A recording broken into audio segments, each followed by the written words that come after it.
नमस्कार विद्यार्थियों। यहाँ पर हम देखने जा रहे हैं कि एमएस एक्सेस में फॉरेन की क्या होता है। फॉरेन की का अर्थ होता है कि एक रिलेशन डाटाबेस में फॉरेन की किसी टेबल की उस हेडिंग को कहते हैं जो कि किसी दूसरे टेबल की प्राइमरी की वैल्यू को रिलेशन बनाने के लिए उपयोग कर रहा हो। अर्थात एक टेबल में हमने एक प्राइमरी की बनाई और प्राइमरी की मैं आपको पिछले वीडियो में बता चुका हूं। एक टेबल में हमने प्राइमरी की बनाई, प्राइमरी की टेबल नंबर XYZ में बनाई गई और दूसरी टेबल जिसका नाम है अमित अमित नाम की टेबल के अंदर यदि उस XYZ नाम की टेबल की कोई प्राइमरी की का उपयोग किया जाए तो यहां पर अमित नाम की टेबल में उस हेडिंग को जो कि किसी दूसरी टेबल की प्राइमरी की का डाटा यूज कर रही है उसे अमित नाम की टेबल में फॉरेन की कहा जाएगा। ऐसा इसलिए किया जाता है जिससे कि दोनों टेबल के मध्य रिलेशन बन सके। तो इसी बात को यहाँ परिभाषा में लिखा हुआ है। एक रिलेशनल डेटाबेस में फॉरेन की किसी टेबल की उस हेडिंग को कहते हैं जो कि किसी दूसरे टेबल की प्राइमरी की वैल्यू को रिलेशन बनाने के लिए उपयोग कर रहा हो। तो इसको मैं समझा देता हूं आपको। यहाँ पर देखिए, हमारे पास यहाँ पर एक टेबल है रिलायंस इंडिया। देखिए ये टेबल है रिलायंस इंडिया। हमारे पास एक और टेबल है यहाँ पर उज्जैन। ये उज्जैन टेबल है मेरे पास। इन दोनों टेबल्स को मैंने कनेक्ट कर रखा है, जोड़ रखा है। इन दोनों टेबल्स का मैंने कनेक्शन कर रखा है। अब यहाँ पर फॉरेन की कौन सी है और किस टेबल में हमने प्राइमरी की बना रखी है ये पहले देख लेते हैं।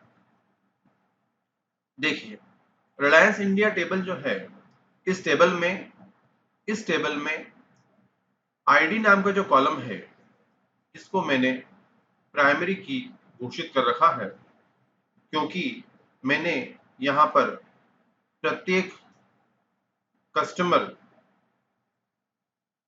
का नाम,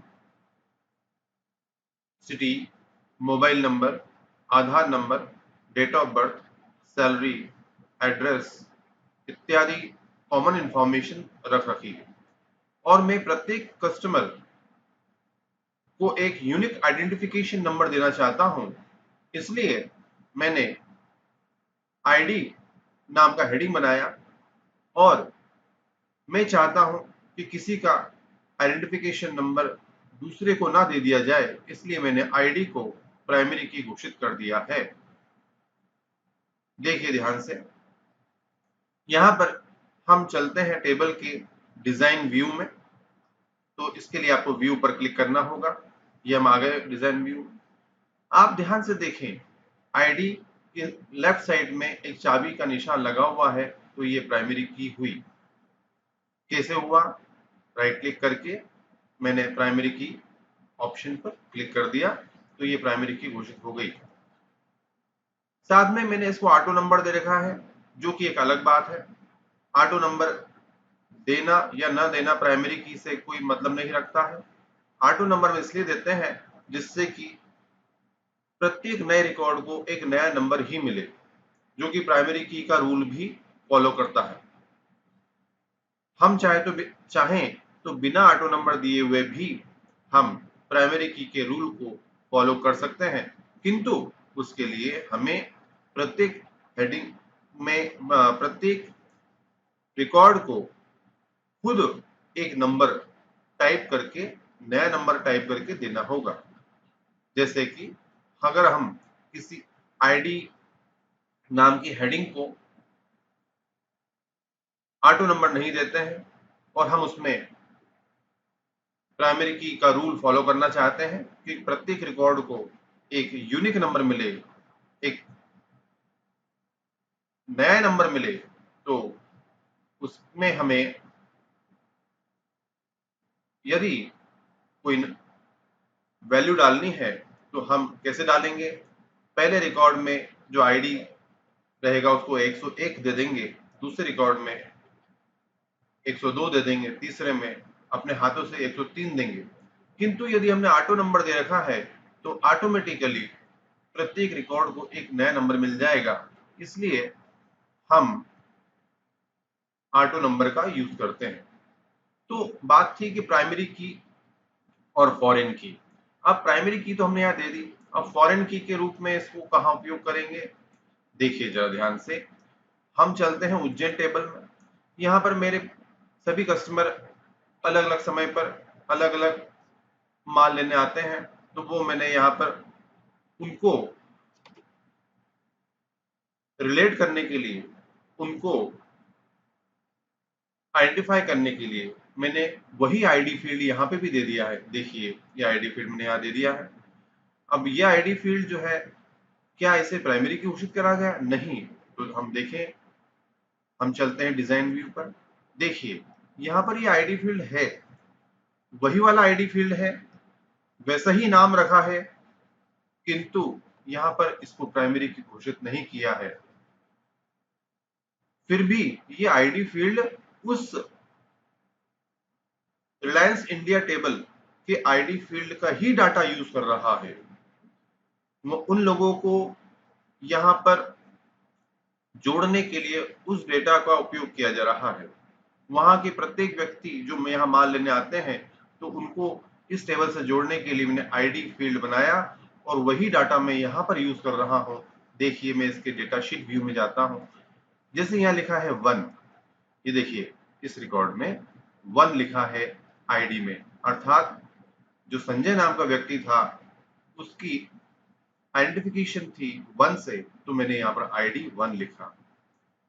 यहाँ पर भी इस रिकॉर्ड में 1 लिखा हुआ है, तो संजय नाम का व्यक्ति था, उसकी आईडी 1 थी, तो मैंने यहाँ 1 लिखा।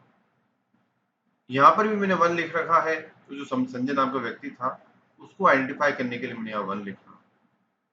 तो मैंने दोनों टेबल्स, रिलायंस इंडिया और जो उज्जैन टेबल है, दोनों को मैंने जो है सेम हेडिंग दी दोनों टेबल्स में।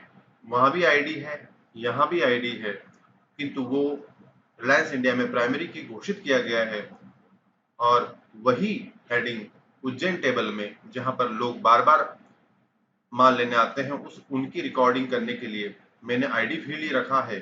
और इस आईडी फील्ड में मैं रिलायंस इंडिया टेबल के ही डेटा को उपयोग करता हूं, क्योंकि मुझे उन्हीं लोगों को यहाँ पर जो है कनेक्ट करना है। ऐसे में इस हेडिंग को फॉरेन की कहा जाएगा। मीन्स ये जो है बाहर से, अर्थात दूसरी टेबल से प्रभावित है, दूसरी टेबल का डेटा यहाँ उपयोग हो रहा है। और ऐसे में ऐसी हेडिंग को, जो कि दोनों टेबल्स को जोड़ने के लिए हमने इस टेबल में उपयोग करा है, ऐसे में आईडी को यहाँ पर फॉरेन की कहा जाएगा।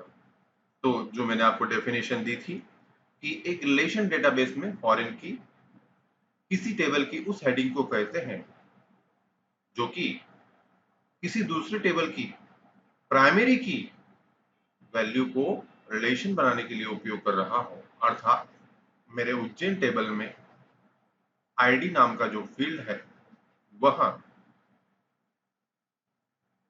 रिलायंस इंडिया टेबल के प्राइमरी की आईडी नाम के हेडिंग को, की वैल्यूज को अपने अंदर उपयोग कर रहा है। इसलिए उज्जैन टेबल में आईडी फील्ड को फॉरेन की कहा जाएगा। इस वीडियो को ध्यान से देख लीजिएगा रिपीट करके।